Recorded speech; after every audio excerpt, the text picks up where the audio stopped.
Salut la compagnie, c'est Jules Melon et aujourd'hui dans un ciné critique, une nouvelle fois à la sortie de la douche, je vais à nouveau vous parler d'un film de Paul Verhoeven, ce réalisateur néerlandais que j'approfondis de plus en plus.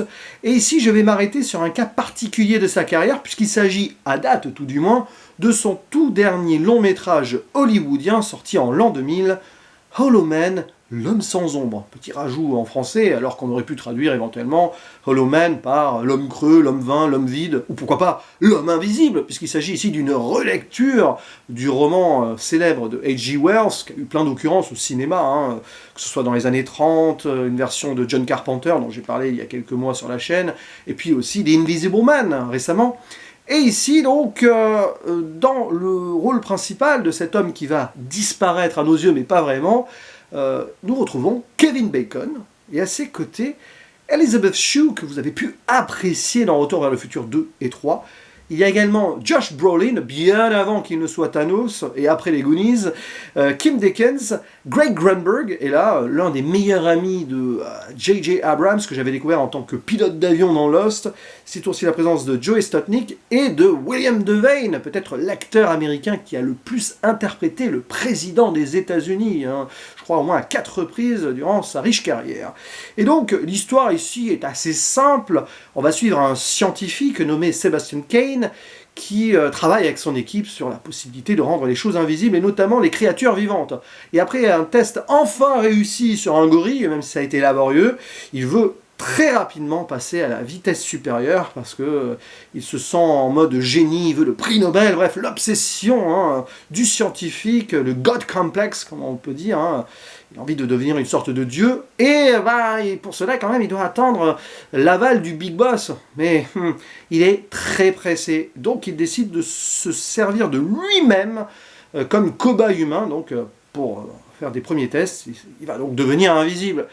Et évidemment, ça ne va pas très bien se passer, tant et si bien qu'il va péter un plomb, et ça va partir en délire presque horrifique slasher, sur une base, on va dire, fantastique science-fiction. Même si quand même, notre cher protagoniste principal est déjà un petit peu borderline de base.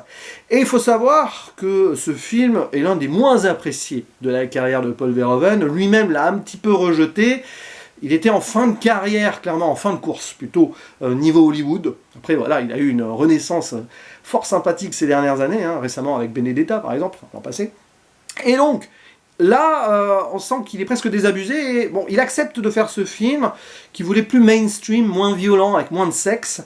Et voilà. Et je pense que j'avais déjà vu, ne serait-ce que le premier tiers du film à l'époque sur Canal+, mais je vais considérer évidemment ceci comme une découverte tardive. Et j'avoue, ouais, c'est l'un des moins bons Paul Verhoeven. Ça ne fait pas de ce Hollow Man un film horrible. Bien au contraire, c'est assez acceptable. Il y a des choses très intéressantes surtout, y compris sur une lecture, on va dire, méta du rapport de Paul Verhoeven avec Hollywood. Et ça, j'y reviendrai un petit peu après, parce que c'est potentiellement de la surinterprétation, je ne sais rien. Mais restons sur le film, qui a à mon avis un léger souci quand même d'emblée, c'est que Sebastian Kane, donc très bien interprété par Kevin Bacon, nous est présenté comme un véritable salopard. Voilà, on ne peut pas s'attacher à lui, on ne peut pas essayer de voir ses dilemmes et tout, puisque le gars, ouais, il veut devenir le maître suprême de la science, tout ça, il a une obsession, mais on voit aussi que c'est un potentiel pervers très toxique, puisqu'il nous est présenté au début, alors qu'il bosse chez lui en tant que voyeur, il regarde sa voisine se déshabiller, et bien sûr ceci aura un écho plus tard, où ça va aller bien plus loin que le côté fenêtre sur cour. Oui, ici Verhoeven continue un petit peu ses apparentés au cinéma d'Hitchcock, qui doit être l'un de ses modèles, et après Sueur froide dans Basic Instinct, ici on a clairement Rear Window, fenêtre sur cour donc de Hitchcock, qui est référencé plus d'une fois. Donc déjà, voilà, assez détestable avec son ex, qui veut reposséder, alors que celle-ci, tout simplement, démarre une relation cachée. Elle est obligée de se cacher avec son nouveau mec, qui est donc le gars de l'équipe, joué par Josh Brolin, parce qu'elle sait que son ex est assez violent et jaloux. Donc voilà, il essaye de la reconquérir parce qu'il se sent tout puissant de cette potentialité d'aller au bout de ses expériences. Vous voyez, rien ne peut lui résister, mais si, justement.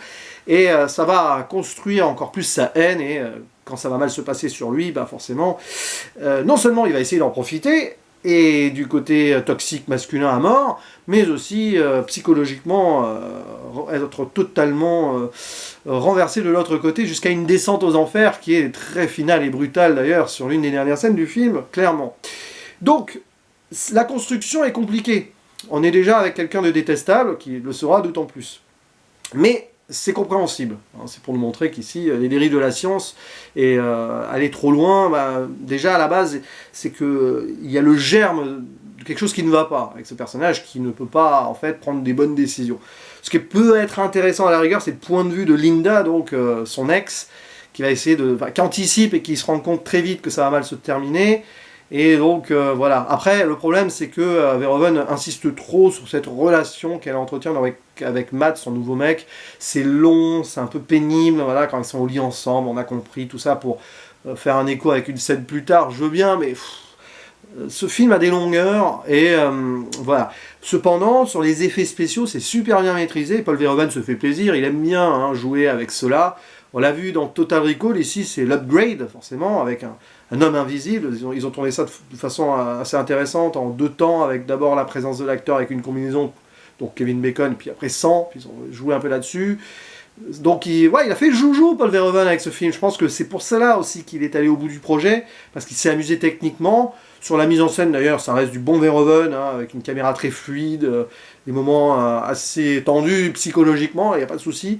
Bien sûr, on est en dessous de Basic Instinct, mais on a quand même cette tonalité-là, avec la musique de Jerry Goldsmith par-dessus, qui est très très proche donc, de ce film culte de Monsieur Verhoeven, qui est à date peut-être toujours mon préféré. Je parle de Basic Instinct, évidemment, pas de Hollow Man. Donc on est dans cette lignée-là, mais le problème, c'est l'écriture de personnages secondaires un petit peu moins intéressante, et un personnage principal qui est très, j'allais dire linéaire, ouais, enfin, il n'y a pas forcément non plus trop de doute sur ce qu'il va faire et jusqu'où il va aller, jusqu'au bout, quoi. C'est un film jusqu'au boutiste, dans un certain sens. Et c'est là où je vais faire ma petite surinterprétation, peut-être, parce que, question, et si le personnage de Sebastian Cain, donc interprété par Kevin Bacon, était la version dark de Paul Verhoeven lui-même. Parce que, évidemment, le monsieur n'est pas détestable et tout, Paul Verhoeven, il a souvent été dur quand même, avec ses actrices, mais il a aussi ce regard très féministe sur ses films. Mais voilà, ici, on a un personnage principal donc, qui veut à tout prix prendre le dessus sur ceux qui sont au-dessus, et on pourrait imaginer que c'est Paul Verhoeven lui-même qui a toujours essayé dans sa carrière, il a tenté en tout cas, de prendre le dessus sur ce qui est production et tout, notamment à Hollywood, et ça a fini par ne plus trop marcher. Ici, il accepte de faire un film plus codifié, comme une certaine ironie, avec un certain cynisme, en mettant en scène un personnage qui tente le tout pour le tout, en mode désespéré, d'aller trop vite et de passer par-dessus les lois et la direction. C'est quelque part peut-être ce que Verhoeven a fantasmé lui-même, qu'il aille jusqu'au bout, aller trop loin, mais se rendre compte que ce n'est pas possible, et du coup, qu'au final, ça ne peut que mal se terminer, et qu'avec Hollywood, ça ne se finit qu'en enfer, d'où une scène très infernale, entre guillemets, sans en dire plus à la fin, où Dieu devient le diable, vraiment, plus ou moins. Mais aux yeux de qui? Bonne question. Bon là, dans ce film, c'est assez clair et net, il n'y a pas trop de doute à avoir. Donc voilà, c'est un film quand même qui est très intéressant, parce qu'il s'inscrit dans la carrière de Verhoeven à cet instant précis, en plein déclin donc sur sa période hollywoodienne, c'est la chute finale, et puis après il va y avoir cette belle renaissance avec Black Book. Il aura mis 6 ans quand même à le faire, ce film-là, et bon, c'est l'un de ses meilleurs, et j'en ai parlé il y a quelques mois aussi, l'été dernier je crois sur la chaîne, enfin à peu près dans ces eaux-là. Donc voilà, rien de plus à dire, sinon, sur ce métrage, si ce n'est que évidemment il y a des moments un peu violents, psychologiques oui, mais dès le début, avec la souris qui se fait par le gorille invisible, les transitions de la chair au squelette, voilà, là aussi c'est très verhoevenien, il joue avec le body horror quand même un petit peu, donc ça c'est bien. Mais sinon, ça reste très secondaire pour du Verhoeven, mais c'est un film qui mérite d'être vu au moins une fois, clairement, parce qu'il y a bien eu pire. Mais il y a eu mieux aussi, y compris dans le genre et dans le côté adaptation libre du roman de H.G. Wells. N'hésitez pas à dire en commentaire ce que vous pensez de ce film, du bouquin de base, même si ici ce n'est pas vraiment officiellement une adaptation du livre, mais bon, l'idée est là. Et quelle est votre histoire préférée d'Homme Invisible en fiction, peut-être en série aussi, parce que je sais qu'il y a eu une série que j'avais vue vaguement à la télé sur certains épisodes à l'époque sur TF1, mais bon. Bref, à vous la parole, il ne me reste plus qu'à vous dire à la prochaine, ciao.